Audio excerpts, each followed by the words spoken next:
Hello everyone, welcome to my channel. और आज हम लोग पढ़ने वाले हैं क्लास 10 के मॉडल सेट 5। ठीक है, मॉडल सेट 5 सोशल साइंस। ठीक है, क्लास 10 जैक बोर्ड।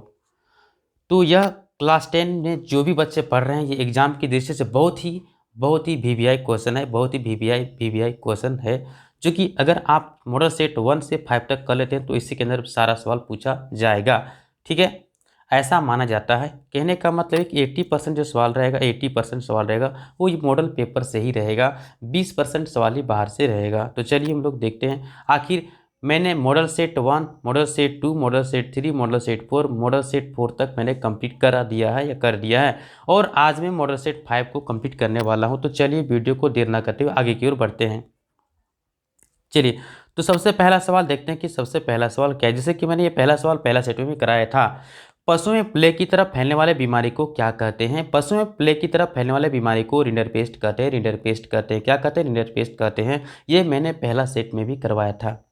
तो चलिए दूसरा सवाल देखते हैं। दूसरा सवाल क्या है? दूसरा सवाल क्या है? कहता है दूसरा सवाल, भाप इंजन का आविष्कार किसने किया था?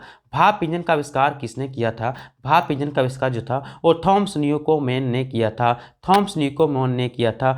थॉमस न्यूकोमेन ने किया था। अगला सवाल की ओर आगे बढ़ते हैं। अगर मैं क्वेश्चन नंबर 3 देखो तो क्वेश्चन नंबर 3 क्या कहता है? चार रोपण फसलों का नाम लिखें। चार रोपण फसलों का नाम लिखें। चार रोपण फसलों का नाम लिखें। पहला है चाय, दूसरा है कॉफ़ी, तीसरा गन्ना, चौथा केला। चाय, कॉफ़ी, गन्ना, केला। चाय, कॉफ़ी, गन्ना, केला, ये आपको याद कर लेना है। अगर हम पढ़े क्वेश्चन नंबर 4 की तरह, खनिज क्या है? खनिज क्या है? तो अगर सिंपल भाषा में देखा जाए तो अयस्क से अगर हम कम खर्च में निकालते तो इसी को खनिज कहते हैं। कहने का मतलब ये, खनिज ऐसे भौतिक पदार्थ होते हैं जो खान से खोद कर निकालते हैं, उसे हम खनिज कहते हैं। लोहा, अब्रक, कोयला, ये सभी क्या हैं? खनिज हैं। अगर हम क्वेश्चन नंबर 5 की ओर बढ़ते हैं तो भारत में राजनीतिक दलों की संख्या कितनी है? इसका कोई परफेक्ट डाटा नहीं है, फिर भी हम 740 से अधिक बोल सकते हैं। चलिए क्वेश्चन नंबर अगर हम 6 की ओर आगे बढ़ते हैं तो बहुजन समाज पार्टी के संस्थापक कौन थे? बहुजन समाज पार्टी के संस्थापक तो कौन थे? हाँ, इसको हम इजी तरीके से याद कर सकते हैं। जैसे आप इसको काशीराम याद कर सकते हैं। काशीराम, बहुजन समाज पार्टी के संस्थापक काशीराम थे। कौन राम थे? काशीराम थे। अब इसे याद करने का तरीका क्या है? देखिए, बहुजन का मतलब बहुत जगह, बहुजन का मतलब बहुत जगह, ये पार्टी है, समाज पार्टी है। बहुत जगह, बहुजन मतलब बहुत जगह, और बहुत जगह मतलब हर जगह, और हर जगह राम पाए जाते हैं, इसीलिए हम काशी राम बोल सकते हैं। चलिए आगे की ओर बढ़ते हैं। कहता है क्वेश्चन नंबर 7, मुद्रा को विनिमय का माध्यम क्यों कहा जाता है? मुद्रा को विनिमय का माध्यम क्यों कहा जाता है? सबसे पहले सवाल को समझने की कोशिश करते हैं। कहता है मुद्रा क्या है? तो मुद्रा मैंने पहले पढ़ा दिया है। विनिमय क्या होता है? विनिमय का मतलब होता है लेन देन करना। जैसे मैंने आपको दिया, आपने उसके बदले पैसा दिया, कुछ भी मैंने सामान दिया, आपने पैसा दिया, तो वस्तुओं का क्रय विक्रय हुआ, कुछ भी लेन देन हुआ, इसी को मैं विनिमय कहता हूँ। ठीक है, अब कहता है इसको विनिमय का माध्यम कहते क्यों हैं? तो भैया हम कह सकते हैं कि मुद्रा को विनिमय का माध्यम कहा जाता है क्योंकि हम मुद्रा की सहायता से किसी वस्तु को खरीदा या बेच सकते हैं, इसलिए मुद्रा को विनिमय का माध्यम कह सकते हैं। मतलब मुद्रा को विनिमय का माध्यम कहा जाता है क्योंकि इससे किसी वस्तु को क्रय या विक्रय किया जाता है, इसीलिए हम मुद्रा को विनिमय का माध्यम कहते हैं या कहा जाता है। अगला सवाल की ओर आगे बढ़ते तो क्वेश्चन नंबर 8 कहता है G77 की स्थापना क्यों की गई? G77 की स्थापना क्यों की गई? क्यों की गई थी? तो इसका जो राइट आंसर होगा वो होगा G77 का मुख्य उद्देश्य उन अपने संसाधनों का नियंत्रण कर रखना, ताकि आर्थिक विकास में सहायता मिल सके, कच्चे माल का सही दाम मिल सके, और तैयार मालों को विकसित देशों के बाजारों में बेचने के लिए एक जरिया हो सके, माध्यम हो सके, वहां तक पहुंच हो सके। यही G77 का स्थापना करने का उद्देश्य था। अगर इसका उद्देश्य देखा जाए तो मुख्य रूप से जो विकासशील देश हैं, जो विकसित देश नहीं हैं, जो विकासशील देश हैं, उसकी सहायता करता है G77। क्या सहायता करता है? तो जो G77 होता है वो विकासशील देश को आर्थिक रूप से मदद करता है, पैसे के रूप से, पैसा उसा के मामले में ये आर्थिक मदद करता है और ये संसाधनों को नियंत्रण भी रखता है, कंट्रोल में रखता है। और ये कच्चे माल जो होता है इसका सही दाम मिलता है लोगों को यहाँ पर बेचने पर, और इसके बाद जो माल तैयार करता है उसे विकसित देशों में, जो डेवलप कंट्री वहाँ पर बेचने के लिए बाजार तक पहुँचाने में भी मदद करता है। अगर हम बात करें क्वेश्चन नंबर 9 का, तो 9 में कहता है प्रथम विश्व युद्ध के समय भारत का औद्योगिक उत्पादन क्यों बढ़ा। सॉरी, यहाँ पे टाइपिंग मिस्टेक हुआ, बढ़ा होगा, बढ़ा नहीं। तो कहने का मतलब ये है, ये टाइपिंग मिस्टेक है, इस पर कृपया ध्यान ना दें, ठीक है। प्रथम विश्व युद्ध के समय भारत का औद्योगिक उत्पादन क्यों बढ़ा, फैक्ट्री में उत्पादन क्यों बढ़ने लगा धकाधक। तो बढ़ने का क्या कारण था, आइए हम इसका कारण समझते हैं। तो इसका कारण अगर देखा जाए तो मुख्य कारण क्या था, तो सबसे पहले प्रथम विश्व युद्ध के समय ब्रिटिश कारखानों में युद्ध संबंधी सामग्री बनाने में व्यस्त था। मतलब जो ब्रिटिश कारखाना था, जो ब्रिटिश देश के लोग थे, वो अपने कारखानों में लड़ाई के सामग्री को बनाने में इतना व्यस्त था कि वो भारत में किसी वस्तु को आयात नहीं कर पा रहा था, निर्यात नहीं कर पा रहा था, मतलब भारत में बेच नहीं पा रहा था। और ऐसे में आखिर भारत में संसाधनों की पूर्ति करना जरूरी है, तो ऐसे में कैसे पॉसिबल होगा। जैसे जो बचा हुआ था, फंसा हुआ था, वो जूता बनाने में, वर्दी बनाने में, बेल्ट बनाने में, इत्यादि सामान को बनाने में उसका सारा फैक्ट्री बुक था। सिर्फ इसके अलावा कोई भी वस्तु को उत्पादन नहीं करता था। चूंकि युद्ध में बहुत सारे जूता, वर्दी, बेल्ट की आवश्यकता होती थी, वह भारत में अपने माल को निर्यात नहीं कर पा रहा था, बेच नहीं पा रहा था, और इसी वजह से भारत का औद्योगिक उत्पादन बढ़ा। बात समझ में आ गई। तो आपको बस इतना याद रखना है, कि याद रखना भैया, कि प्रथम विश्व युद्ध के समय, फर्स्ट वर्ल्ड वार के समय औद्योगिक उत्पादन, भारत में जो फैक्ट्री का जो उत्पादन बढ़ा, तो क्यों बढ़ा, इसलिए बढ़ा, तो बोलेंगे क्योंकि जो ब्रिटिश कारखाना था, जो ब्रिटिश देश था, वो प्रथम विश्व युद्ध में भाग लिया था और वह लड़ाई का जो सामान था उसको बनाने में व्यस्त था। जैसे जूता, वर्दी, बेल्ट, कुछ भी करके, गोली वगैरह, बंदूक वगैरह, जो समझिए, ये सभी चीज़ को बनाने में व्यस्त था। और वह भारत में अपने माल को, अपने वस्तु को निर्यात नहीं कर पा रहा था। यही वजह से भारत का औद्योगिक उत्पादन बढ़ा। बताइए, है ना, रीजन क्या था। तो भैया ब्रिटिश सरकार जो है ना, अपना वस्तु का भारत में निर्यात नहीं कर पा रहा था, और यही वजह से भारत में औद्योगिक उत्पादन बढ़ा। बात नहीं खत्म होती, चूंकि आपको नंबर लेना है तो थोड़ा सा स्टैंडर्ड भाषा में लिखना होगा, इतने बोल के चुप नहीं लगाना। चलिए इसको और लंबा करके कैसे लिखना है, तो आप लिख सकते हैं, क्योंकि भारत को उद्योगों को पनपने का एक बहुत बड़ा मौका मिला, बहुत बड़ा अपॉर्चुनिटी मिला, बहुत बड़ा अवसर मिला। हाँ जी, कह सकते हैं, बिल्कुल सही मिला, है ना, तभी तो उग पाया हो। जब सरकार द्वारा फौज के लिए वर्दी, बूट बनाने के लिए ऑर्डर मिल गया, तो इस प्रकार जैसे कि युद्ध बढ़ता गया और भारत में औद्योगिक प्रगति होता गया, औद्योगिक उत्पादन बढ़ता चला गया। ठीक है, शॉर्ट्स में कैसे याद करें सर, तो इसका भी इलाज है हमारे पास। देखिए कैसे है, कहता है इंग्लैंड प्रथम विश्व युद्ध में फंसा हुआ था और इस वजह से युद्ध सामग्री को बनाने में व्यस्त था और भारत में अपना माल को निर्यात नहीं कर पा रहा था। इसलिए भारतीय उद्योग प्रथम विश्व युद्ध में प्रगति हुआ, इसीलिए उत्पादन बढ़ा, भारतीय फैक्ट्रियों का उत्पादन बढ़ा। देखिए इतना ही में आपका आंसर कंप्लीट हो गया, बट नहीं, आपको बढ़ा कर लिखना है, लेकिन लिखना बाद में, पहले समझना है। तो समझिए पहले इस चीज़ को, कि इतना शॉर्ट्स में हम कितना आसानी से आपको समझा दे रहे हैं। ठीक है, बस आपको समझना क्या है। क्वेश्चन पूछा है कि जब फर्स्ट वर्ल्ड वार हुआ था, प्रथम विश्व युद्ध हुआ था, तो उस समय भारत में जो फैक्ट्री थे उसका उत्पादन बढ़ रहा था, मतलब जो भी उस वस्तु बन रहा था ना, वो बहुत सारा बन रहा था। मतलब इसके पहले भारत में फैक्ट्री का उत्पादन बहुत ना के बराबर हो रहा था, इसलिए फैक्ट्री का विकास नहीं हो रहा था। चूँकि मान लीजिए अगर किसी वस्तु का अगर कोई वस्तु बिकेगा नहीं तो उस वस्तु को हम क्यों बनाएं, बात यहाँ पर ये होता है ना, हैं। अगर मान लीजिए हम कोई वस्तु बेच रहे हैं, जो वस्तु को खरीदने वाला ही नहीं, तो वस्तु हम क्यों बनाएं। तो उसी प्रकार से भारत का फैक्ट्री से वस्तु का उत्पादन नहीं हो रहा था, इसलिए नहीं हो रहा था चूँकि उसके विश्व युद्ध के पहले, क्योंकि उस समय खरीदने वाला नहीं था, और जब खरीदने वाला नहीं था, बिक नहीं रहा था, तो ज़्यादा क्यों बनाएगा, चाहे वो फैक्ट्री क्यों उत्पादन करेगा वस्तु का, इसलिए नहीं उत्पादन कर रहा था। लेकिन जैसे ही फर्स्ट वर्ल्ड वार हुआ और इंग्लैंड वाला सब फंस गया उधर युद्ध में, लड़ाई में, है ना, और इंग्लैंड वाला लड़ाई में क्या फंसा, मान लीजिए उसका इंग्लैंड में जितना सारा फैक्ट्री था, सब फैक्ट्री में लड़ा के, जूता है, बेल्ट है, गोली है, बंदूक है, वर्दी है, जितने सारे लड़ाई का सामान है उसको बनाने में व्यस्त हो गया सारा फैक्ट्री। ठीक है, लड़ाई करने वाले सामान को बनाने में व्यस्त था। अब इसमें क्या हुआ कि वो अपना फैक्ट्री से अन्य वस्तु जो उत्पादन करता था, कपड़ा वाला कुछ भी करके, वो चीज़ को भारत में बेच नहीं पा रहा था। और जब बेच नहीं पा रहा था तो एक अच्छा अवसर मिला।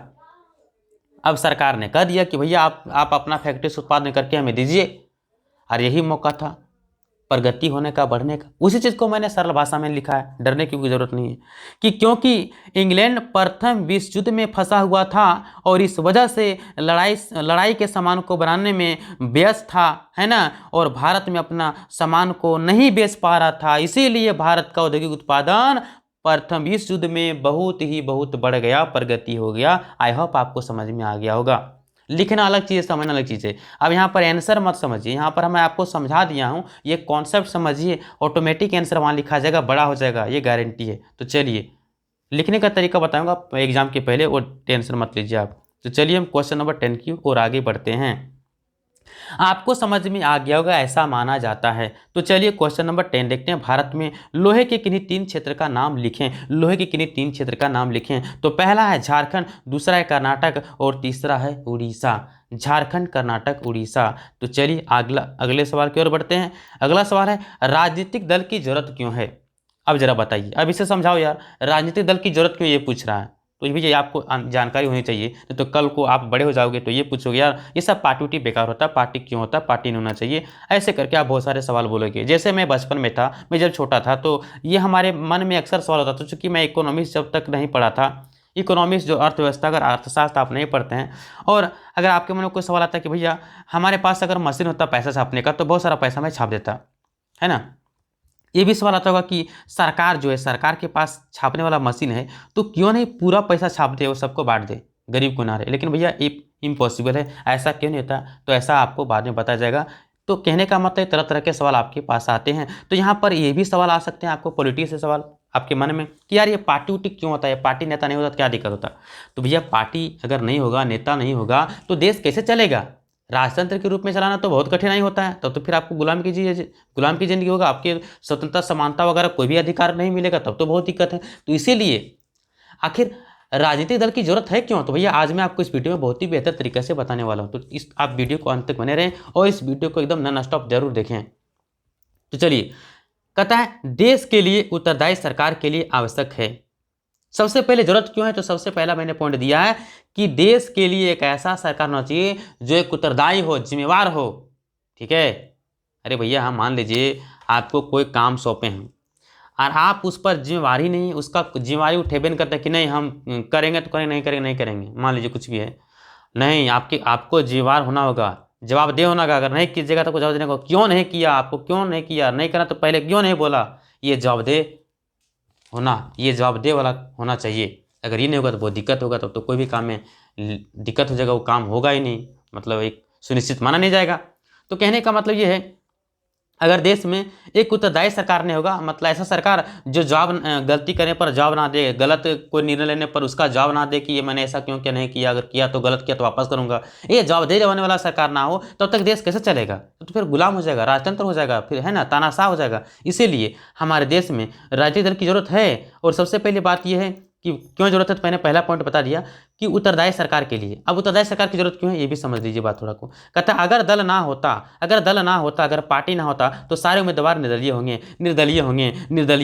निर्दलीय का मतलब क्या होता है सर, निर्दलीय का मतलब क्या होता है, निर्दलीय का मतलब होता है कि कोई दल नहीं। निर्दलीय देखो, निर्दल का मतलब है ना अलग होता है, लेकिन निर्दलीय की बात करें, दलीय का मतलब पार्टी। तो जो किसी भी पार्टी से बिलोंग ना करता हो, चाहे बीजेपी हो, कांग्रेस हो, माले हो, जेवीएम हो, जेएम हो, कोई पार्टी हो धरती पर, तो वो किसी पार्टी से बिलोंग ना करता हो, बिना पार्टी वाला। अगर बिना पार्टी का कोई चुनाव जीतता तो उसको कहते हैं निर्दलीय। ठीक है, जैसे मान लीजिए हम खड़ा हो गए, मान लीजिए है ना, चुनाव में लड़ने के लिए तैयार हो गए, विधानसभा से मैं लड़ाई लड़ा और कोई पार्टी से नहीं लड़ा, किसी पार्टी से मैंने टिकट नहीं लिया, मैं अपने से प्रचार प्रसार किया और मेरा हमारे समाज में मेरा जो पहचान था, कैरेक्टर था, वो अच्छा छवि था, इसलिए लोगों ने हमें, जनता का विश्वास था हमारे ऊपर, तो जनता ने हमें जिता दी और मैं जीत गया। तो इससे कहते हैं निर्दलीय, चूंकि मैं किसी पार्टी से नहीं था, मैं बीजेपी से टिकट नहीं लिया, कांग्रेस से टिकट नहीं लिया था, और किसी भी पार्टी से, माले से, तरह तरह के किसी पार्टी से मैंने टिकट नहीं लिया था। ठीक है,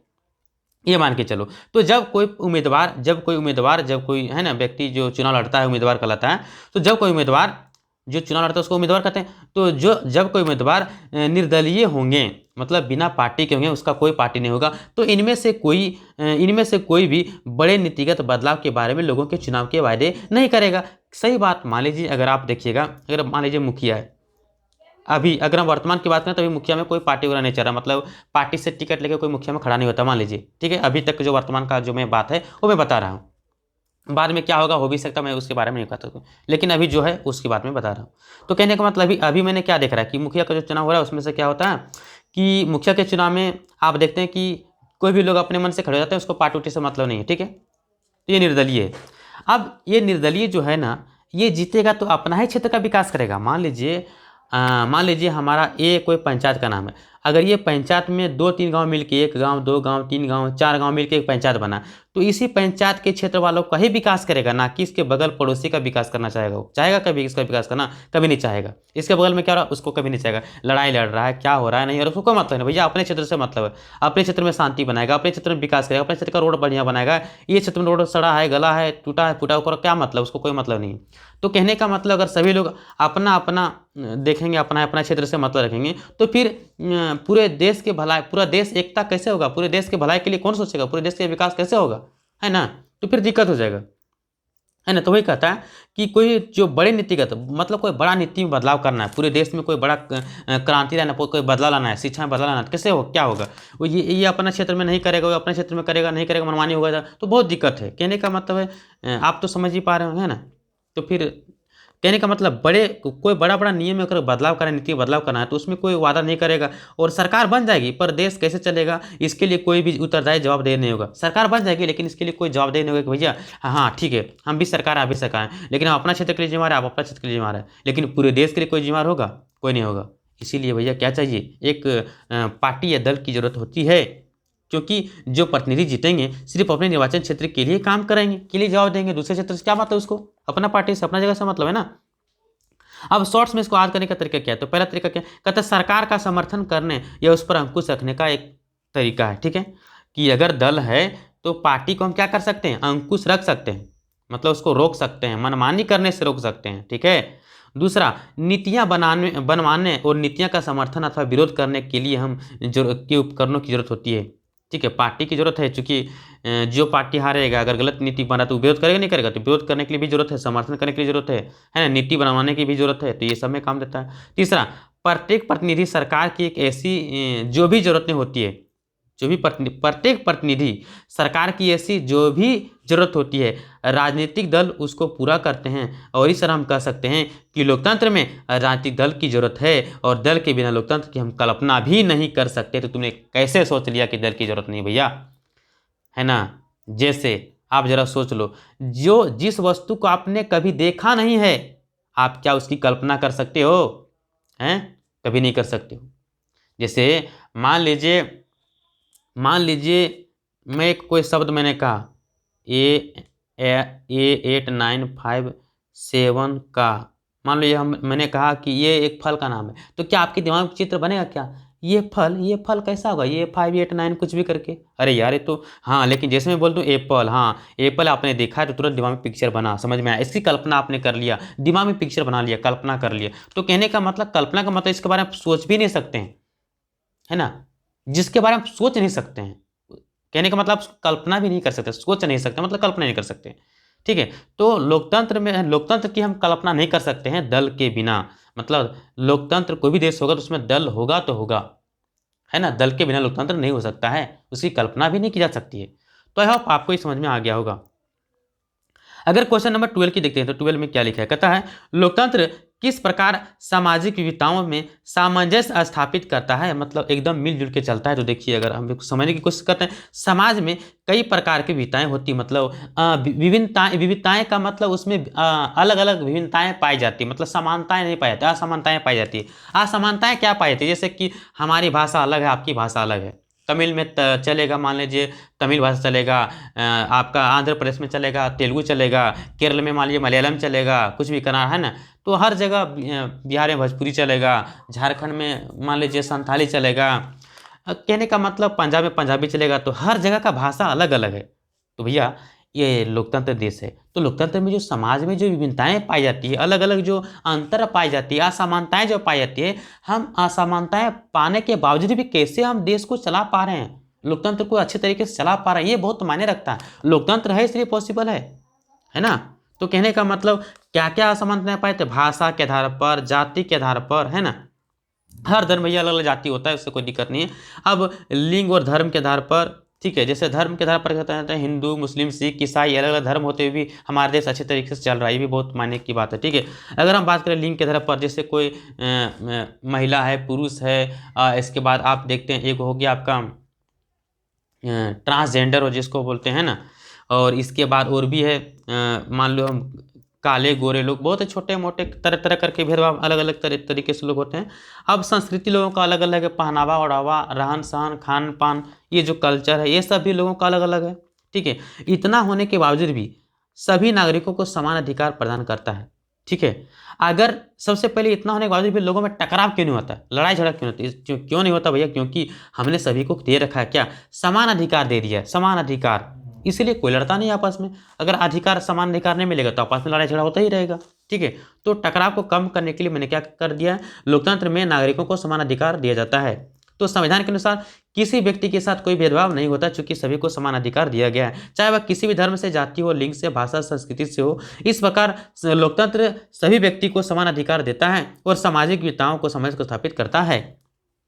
मतलब अगर हम शॉर्ट में बोले तो एक लाइन में जवाब दे सकते हैं, एक लाइन में आप बात करके जा सकते हैं, बाकी आप बैठा बैठा लिख सकते हैं, क्योंकि एक बार देखें, चीज़ों को पढ़ें और सुने हैं तो इतना सारा शब्द तो आपके दिमाग में होगा ही। तो इस प्रकार से आप बहुत ही वे में आपको आंसर दे सकते हैं। कहने का मतलब हमारा ये है कि आपको पूछेगा कि बताइए लोकतंत्र में किस प्रकार समाज में अलग अलग तरह के लोग होते हैं, भाषा, जाति, धर्म में, फिर भी वहाँ पर टकराव नहीं होता है, लोगों को एक तरीके अच्छे तरीके से मिलजुल कर लेके चलते हैं। मतलब लड़ाई झगड़ा से क्यों नहीं मतलब होता है, उसको लोग रोक पाते हैं, कैसे रोक पाते हैं, तो उसका एक ही इलाज है, और क्या है कि सबसे पहले लोकतंत्र में क्या करते हैं, नागरिकों को समान अधिकार देते हैं, ठीक है। लोकतंत्र में सभी नागरिकों को समान अधिकार दिया जाता है संविधान के अनुसार से, इसीलिए लोकतंत्र में समाज के अलग अलग विविधताओं होने के बावजूद भी सामंजस्य स्थापित करते हैं।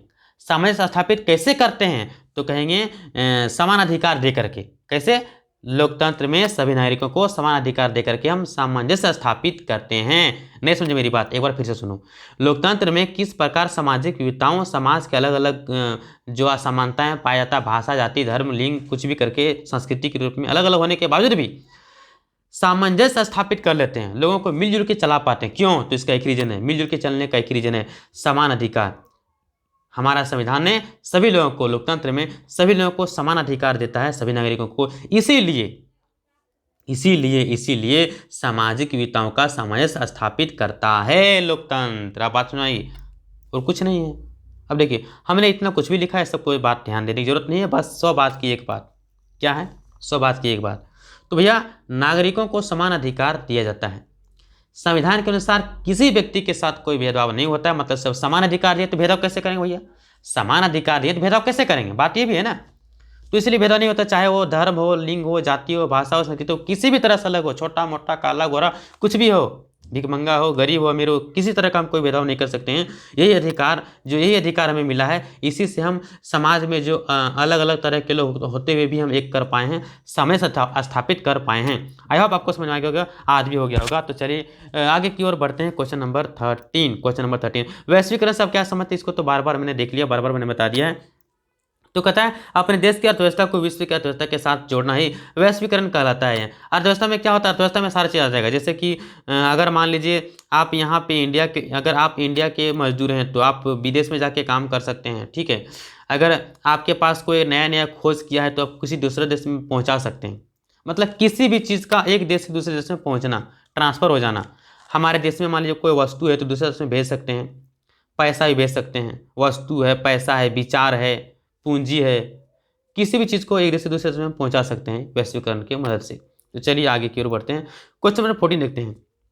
कहता है बहुराष्ट्रीय कंपनी किसे कहते हैं, बहुराष्ट्रीय कंपनी किसे कहते हैं। कहता है वैसे कंपनी, इसका रजिस्ट्रेशन तो एक देश में होता है लेकिन वह उत्पादन और बिक्री अन्य देशों में कर सकता है, उसे बहुराष्ट्रीय कंपनी कहते हैं। जैसे आप क्लास 10 में पढ़ रहे हैं, कौन क्लास में पढ़ रहे हैं, क्लास 10 में पढ़ रहे हैं, तो चलिए आप ही के जीवन से एग्जाम्पल ले लेते हैं। मान लीजिए आपने क्लास 10 का रजिस्ट्रेशन करवाया, आपने क्लास 10 का रजिस्ट्रेशन करवाया एक स्कूल में, लेकिन आप चाहेंगे तो कहने का मतलब स्कूल का रजिस्ट्रेशन एक स्कूल में कराए ना, मतलब सॉरी क्लास 10 का जो आप पढ़ रहे हैं, क्लास 10 का रजिस्ट्रेशन तो आप एक स्कूल में करा लिए, लेकिन आप ट्यूशन तो बहुत जगह पढ़ सकते हैं।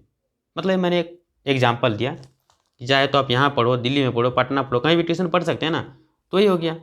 बहुराष्ट्रीय कंपनी क्या करती है, रजिस्ट्रेशन तो एक ही देश में करेगी, लेकिन अपना उत्पादन उसको बिक्री करना है, फैक्ट्री खोलना है, सामान उत्पादन करना है, बनाना है, तो सब कोई भी देश में कर सकती है, कोई दिक्कत नहीं है। तो चलिए हम आगे की ओर बढ़ते हैं।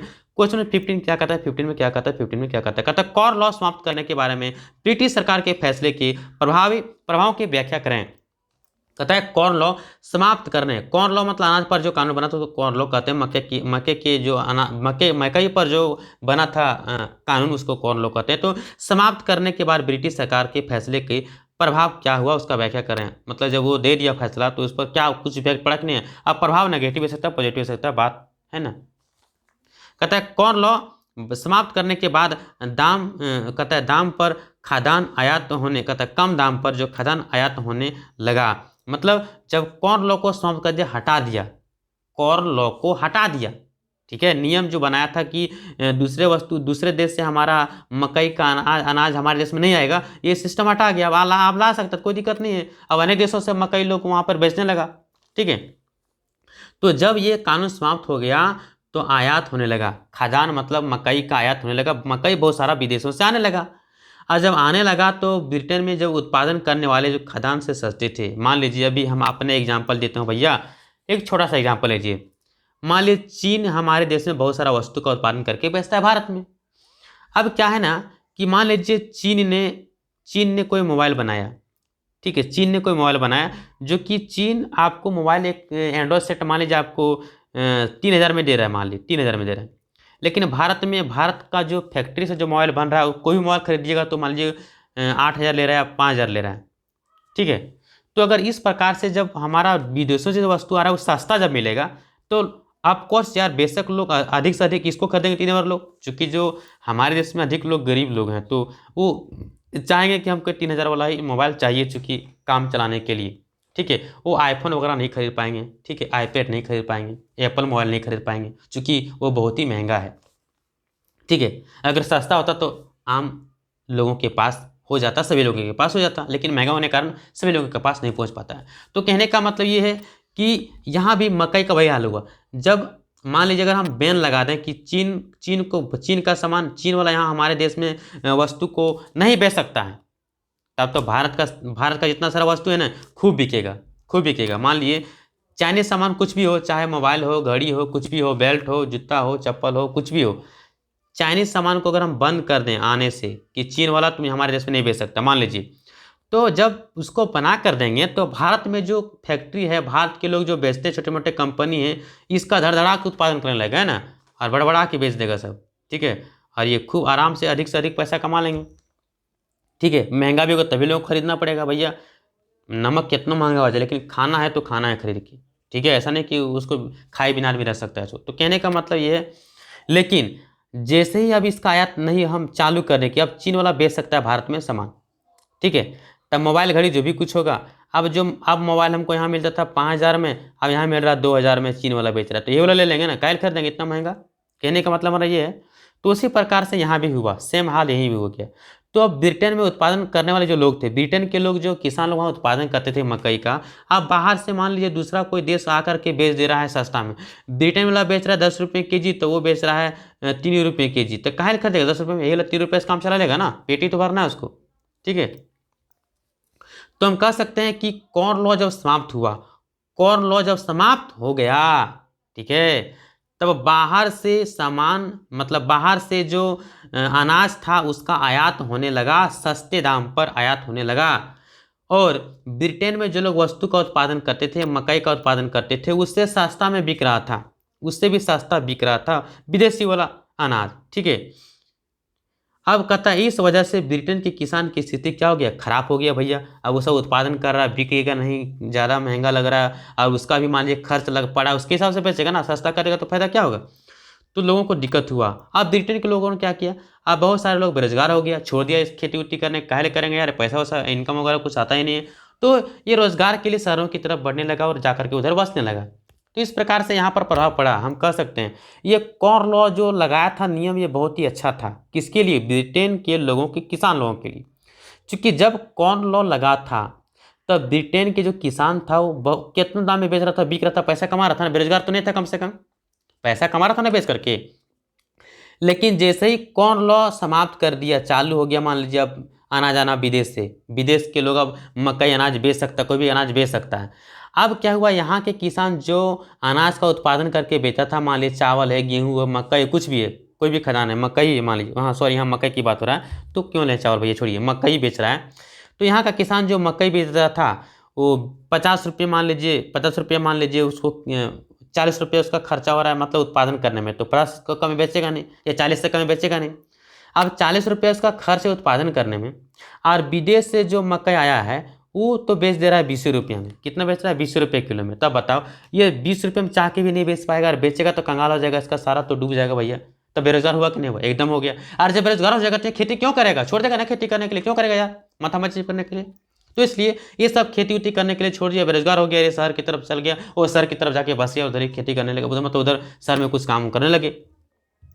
अब अगले सवाल की ओर आगे बढ़ते हैं, क्योंकि वीडियो बहुत लंबा हो गया, लेकिन कोई दिक्कत नहीं, मैं आपको बहुत ही डिटेल में समझा रहा हूँ, बहुत ही अच्छे तरीके से, ठीक है, एकदम ऑफलाइन क्लास की तरह। बिल्कुल घबराए नहीं, बिल्कुल इस चैनल पर बने रहें, ठीक है।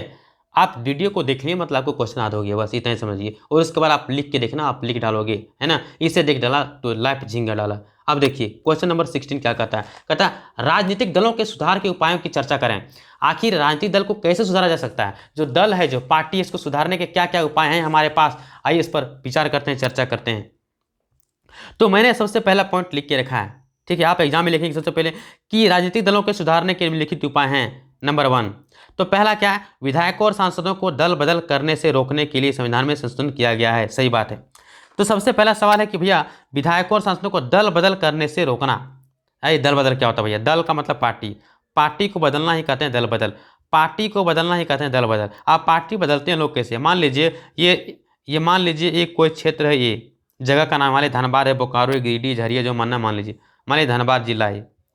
अब मान लीजिए आप यहाँ से जीत लिए, धनबाद विधानसभा है, यहाँ से जीत लिए, और जब जीते थे तब आप थे मान लीजिए बीजेपी पार्टी में, किस में थे, बीजेपी पार्टी में। लेकिन हुआ कुछ यूँ, जब जीत गए, जनता ने विश्वास आपको वोट दिया, आप बीजेपी से चले गए कांग्रेस में, बीजेपी से किस में चले गए, कांग्रेस में। जीतने के बाद जा रहे हैं, जीतने के पहले नहीं गए, जीतने के बाद जब जनता का मत ले लिए, पावर ले, तब आप जा रहे हैं, है ना। तो यही इसी चीज़ को कहते हैं दल बदल। अब ये दिक्कत है, गलत बात है भैया, है ना, बिल्कुल गलत, ऐसा नहीं होना चाहिए। तो अगर आप ऐसा करते हैं तो सबसे पहले आपको पार्टी की सदस्यता को, मतलब सॉरी, जो विधायक का जो सदस्य हैं, आप जो विधायक हैं, वो आपको त्यागपत्र देना पड़ेगा, आप वो रद्द हो जाइएगा, मतलब विधायक नहीं रहिएगा, विधायक पद से हट जाइएगा, आप एक आम आदमी बन जाइएगा, ठीक है।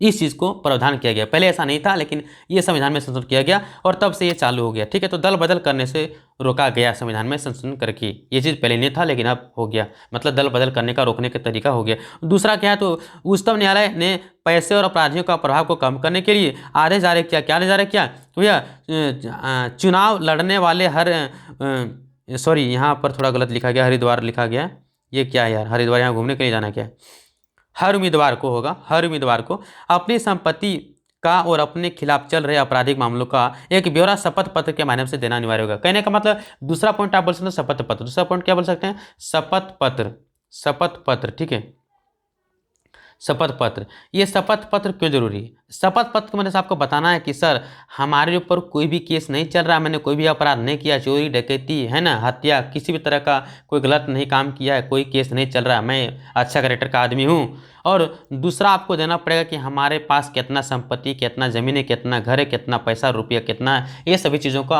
आपको बताना पड़ेगा, है ना। इसके अगर आगे देखा जाए तो तीसरा पॉइंट क्या है, कहता है राजनीतिक दल महिलाओं को एक खास अनुपात में करीब 1/3 टिकट आरक्षण जरूर दें, ठीक है। मतलब जो भी पार्टी है ना, हर पार्टी को चाहिए, हर पार्टी में महिलाओं को 1/3 टिकट जरूर दें। ऐसा नहीं कि सिर्फ पुरुषों को ही टिकट देते जा रहे हैं, पुरुषों को ही विधायक सांसद बना रहे हैं, मंत्री संत्री बना रहे हैं और महिला को कोई वैल्यू नहीं दे रहे, ऐसा कुछ नहीं। महिलाओं को कम से कम आप 1/3 3 में से एक भाग तो महिलाओं को जरूर खड़ा करें, उसको टिकट जरूर दें, उसे चुनाव लड़ने का मौका जरूर दें, जीतने का मौका जरूर दें। और लास्ट पॉइंट है, चुनाव का खर्च सरकार उठाए। क्यों? अब ऐसा क्यों सर? ये लागू नहीं है, लेकिन मैंने अपने मन से दे दिया, ठीक है। ये संविधान में अभी तक ये लागू नहीं हुआ है, ठीक है। चुनाव का खर्च सरकार को क्यों उठाने के लिए कब बोल रहे हैं हम? इसलिए बोल रहे हैं ताकि अगर नेता लोग चुनाव का खर्च अपने से करेंगे तो अनावश्यक पैसा खर्च करेंगे। अनावश्यक पैसा खर्च क्या करते हैं भैया? वो सब घूस वूस देते हैं लोगों को, दारू मुर्गा वगैरह खिला करके उसको अधिक से अधिक पैसा दे देते हैं, है ना, और वोट को खरीद लेते हैं। मतलब वोट जो है सो पैसा दे के खरीदते हैं लोग। इस चीज़ को थोड़ा कम किया जाए, भ्रष्टाचार को कम किया जाए, लोगों को जो वोट खरीदा जाता है ये चीज़ कम हो जाने के लिए चुनाव का खर्च सरकार उठाती तो शायद इतना पैसा खर्च नहीं करती। चलिए, कहता क्वेश्चन नंबर 17, औपचारिक तथा अनौपचारिक ऋण में क्या अंतर है? सबसे पहले औपचारिक की बात किया, औपचारिक की औपचारिक अनौपचारिक में अंतर क्या है? औपचारिक का मतलब जो नियम है, नियम के अनुसार से चल रहे हैं। अनौपचारिक का मतलब नियम नहीं है, ये रूल नहीं है, ऐसा गलत है, उसे कहते हैं अनौपचारिक। तो देखिए, लोन हमें 2 तरह के मिलते हैं और लोन 2 तरह के होते भी, अनौपचारिक और औपचारिक। कहता वैसे लोन, कहता जो बैंकों तथा सहकारी समितियों से लिए जाते हैं वैसे लोन को, वैसे ऋण को हम औपचारिक ऋण कहते हैं। बैंकों तथा सहकारी समितियों से लिए गए ऋण को औपचारिक ऋण कहते हैं, ठीक है। अब इसमें क्या होता है? औपचारिक ऋण की ब्याज दर कम होती है, किसके अपेक्षा? अनौपचारिक की अपेक्षा। कम तो होती, लेकिन किसकी अपेक्षा में कम होती है? अनौपचारिक में जितना आपको परसेंटेज में लोन मिलेगा उससे कमे ब्याज लगेगा औपचारिक में। मतलब बैंका में पैसा कमे लगता हो, है ना। बैंक में अगर आप पैसा लिए तो ब्याज आपका 100 रुपये में 1 रुपया लगेगा हो सकता है, लेकिन अगर यदि आप किसी आम व्यक्ति से लेते हैं जो साहूकार है, जो पैसा उस पर लगाता है, तो 2%, 3%, 5%, 10%, 100 में 5 रुपये 10 रुपये लेता है, जो कि ये आपके लिए बहुत ही नुकसान होगा, बहुत ही दिक्कत होगा। तो यहाँ पे हम कह सकते हैं कि औपचारिक ऋण की ब्याज दर कम होती है, किसकी अपेक्षा? अनौपचारिक की अपेक्षा। अगर ऋण लेने वालों के शोषण नहीं किया जाता, सही बात, यहाँ पे शोषण नहीं होता, गाली गलौज, मार पीट, छीना छोरी कुछ भी नहीं होता है। जैसे मान लीजिए हमने आपको पैसा दिया था ब्याज पर, आप पैसा नहीं दिए 2 महीना से, तो आपको हम बीच रास्ते में टोकर के गाली दिए, 2 छाप लगा दिए, है ना। हो सकता है कि आपका गाड़ी छीन लिए, बहुत कुछ कर दिए, आपको शोषण कर दिए कि ठीक है अगर तुम नहीं देगा तो आप एक काम कीजिए, आप हमारे यहाँ कल आओ काम करने के लिए, कल हमारा, है ना, खेत में काम कर देना। क्यों नहीं करेगा? पैसा नहीं दिया, बहुत तरह का आपको बात बोलेगा और शोषण करेगा और कहेगा इतना ही पैसा देंगे कि आपको काम करना होगा, असूल करना, ब्याज नहीं दिया तुम, तो कम पैसा में आपको मजदूरी करा लेगा, ठीक है। 300 रुपये आप एक दिन में कमाते तो 250 रुपये देगा और आपसे काम करवा लेगा दिन भर पूरा, है ना। तो इस प्रकार से हम कह सकते हैं इसमें शोषण नहीं होता है। ये शोषण किस में होता है? तो अनौपचारिक ऋण में शोषण होता है। तो ऋण लेने वालों का शोषण नहीं किया जाता है, किस में? औपचारिक ऋण में। इसका उद्देश्य लाभ कमाने के साथ साथ सामाजिक कल्याण भी होता है। मतलब इसका उद्देश्य भैया लोगों को सामाजिक कल्याण करना, भलाई करना, दूसरा अब थोड़ा हमारा गुजर भी चल जाए, ऐसा नहीं कि हम पूरा हानि में चल जाएं, तो बैंक चलेगा ही नहीं। तो लाभ भी कमाना लेकिन समाज का भलाई भी करना है, दोनों उद्देश्य होता है। इसे सरकारी का नियम पालन करना पड़ता है, मतलब आरबीआई का नज़र में होता है ये, ठीक है। अनौपचारिक ऋण क्या होता है? देखिए, इसमें साहूकार, व्यापारियों, मालिकों, रिश्तेदारों और मित्रों आदि से जो लिए जाने वाले ऋण होते हैं उससे अनौपचारिक ऋण कहते हैं। नहीं समझे, कोई बात नहीं, एक बार फिर समझिए। कहता साहूकारों, व्यापारियों, मालिकों, रिश्तेदारों और मित्रों से जो ऋण लिया जाता है उसे अनौपचारिक ऋण कहते हैं, ठीक है। मतलब बैंक से नहीं ले रहे हैं, मतलब कोई साहूकार है जो पैसा लगाता है, कोई व्यापारी है जो पैसा लगाता है ब्याज पर, कोई मालिक है आपने ले लिया कि पैसा दीजिए हमको ज़रूरत है, ले लीजिए दे दिया, कोई रिश्तेदारों से आपने पैसा लिया, मित्रों से पैसा लिया, अब जो यार है ना ऋण पर जो लिया, यही तो अनौपचारिक ऋण कहलाता है। कर्ज पर जो लेते हैं आप कि हम आपको इतना ब्याज देंगे, वही तो अनौपचारिक ऋण है। इसके बाद क्या आता है? यह सरकार के नियम का पालन नहीं करता है। सही बात है, इसको कोई मतलब नहीं सरकार का नियम क्या है नहीं है, ठीक है। दूसरा, इसका एकमात्र उद्देश्य लाभ कमाना होता है। हाँ, इसको समाज का कल्याण से मतलब नहीं, इसको लाभ कमाने का मतलब है। इसको लाभ मिलेगा तो आपको पैसा देगा। कहता है इसकी ब्याज दर बहुत अधिक होती है। ये बात सही बोला, इसकी ब्याज दर बहुत अधिक होती है, किसके तुलना में? औपचारिक ऋण की तुलना में। इसमें ऋण लेने वालों पर शोषण किया जाता है। सही बात है, गाली गलौज होगा, मारपीट होगा, उससे कम पैसे पर उसको खटाया जाएगा, काम करवाया जाएगा, यही सब तो है शोषण। तो आपको समझ में आ गया होगा औपचारिक अनौपचारिक ऋण में क्या अंतर है। चलिए लास्ट क्वेश्चन क्या कहता है। लास्ट क्वेश्चन कहता है भारत में चाय की खेती कहाँ की जाती है, इसके भौगोलिक दशाओं का वर्णन करें। कहता है चाय उत्पादन, चाय कहाँ की जाती है? देखिए, 4 प्रमुख उत्पादक राज्य जहाँ चाय की खेती की जाती है। तो सबसे अधिक असम में होती है, उसके बाद आपका हो गया पश्चिम बंगाल, तमिलनाडु, केरल, ये सब जो हो गए, ठीक है। नंबर 1 में असम आता है। तो आपको 4 राज्य पूछा गया तो बता दीजिएगा, असम है, पश्चिम बंगाल है, तमिलनाडु है, केरल है, ये 4 राज्य हैं जहाँ पे चाय की खेती की जाती है। अब आइए इसके भौगोलिक दशा के बारे में बात करते हैं। कहता है इसके खेती करने के लिए कौन सी मिट्टी चाहिए, लेटेराइट मिट्टी चाहिए, वो भी ढाल भूमि चाहिए, मतलब ढलान चाहिए, ऊंचाई वाले क्षेत्र में। ये पहाड़ी इलाका है, ऊंचाई है, ये ढलान भूमि चाहिए, ढलान होनी चाहिए, ठीक है। इसके बाद दूसरा बात कहता है 20 डिग्री सेल्सियस से 30 डिग्री सेल्सियस तापमान जरूरी होता है।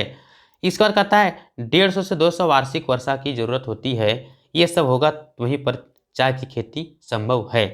तो इस प्रकार से हमारा जो चैप्टर था वो द एंड हो गया। आई होप आपको समझ में आ गया होगा, आई होप आपको याद भी हो गया होगा। तो कैसा लगा हमारा ये वीडियो आप हमें कमेंट करके बताएं, और अधिक से अधिक दोस्तों को शेयर करें, अधिक से अधिक, है ना, चाहे फेसबुक हो, चाहे इंस्टाग्राम हो, चाहे कहीं भी हो, हर जगह हमारे चैनल को, वीडियो को अधिक से अधिक शेयर करें, लाइक करें, सब्सक्राइब करें और कमेंट जरूर करें।